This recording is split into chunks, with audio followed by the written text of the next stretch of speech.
here to talk to you about physician-assisted suicide. Imagine being in so much physical pain, the thought of ending your life crosses your mind. For some, this thought actually becomes a reality. Incurable diseases such as cancer, ALS, and AIDS are a constant battle. I'm proposing that terminally ill patients can stop their suffering with physician-assisted suicide. PAS, or physician-assisted suicide, is the practice where a lethal dose of medication is given to a competent, terminally ill patient per their request.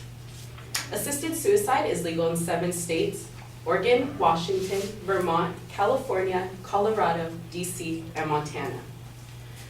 Dr. Robert Perlman, a professor of medicine at the University of Washington, wrote the book Physician-Assisted Dying: The Case for Terminal Care and Patient Choice.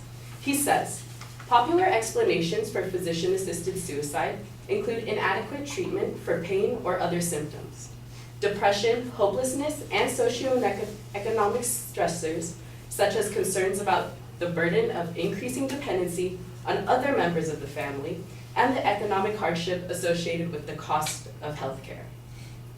In his interview with 35 families, there was not only one reason for people wanting to die, but rather a multitude of reasons in 3 broad categories. 1 was illness-related experience, 2 was threats to sense of self, and 3 was fears about the future. Brittany Maynard was a hot topic of discussion in 2014 for her advocacy for PAS. She was diagnosed with a stage 4 brain tumor at the age of 29, and the doctors gave her 6 months to live. In that time, she chose to end her suffering peacefully.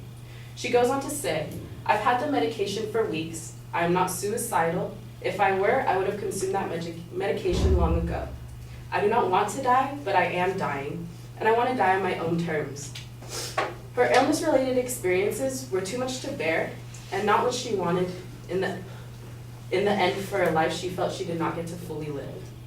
Another patient who chooses sense of self over the disease is Christina Simmons, a mother of 4 who was diagnosed with ALS. She was interviewed by Viceland for their documentary, Right to Die. She says after hearing Brittany Maynard's story, Christina Simmons thought to herself, "Wow, the only thing in the end I'll be able to move is my eyeballs." Watching the video, she's weak, makes frequent stops when walking, and struggles to even speak, showing the telling signs of ALS. Ultimately, she's choosing to end her life on her terms at the right time. She plans to enjoy the moments she has left with her family and wants them to remember her in her moving self and her loving self. She knows as the illness takes over, the person that she once was will only become a memory. This topic can seem taboo and something we couldn't imagine for our loved ones. And in these last few minutes so that I have your attention, I want to share a personal story. My Uncle Manuel was diagnosed with heart issues about 2 years ago. His knowledge as a renowned prenatal doctor gave him insight to how he was going to choose to spend his life. Even with the heart disease, he was taking trips to Japan across America to visit with family and do what he loved most, which was traveling. Never once would he complain and was always in good spirits, never missing a beat. In November last year, he had an aneurysm which left him paralyzed. Tubes were everywhere, machines were beeping, and the constant smell of the hospital just sticks with you.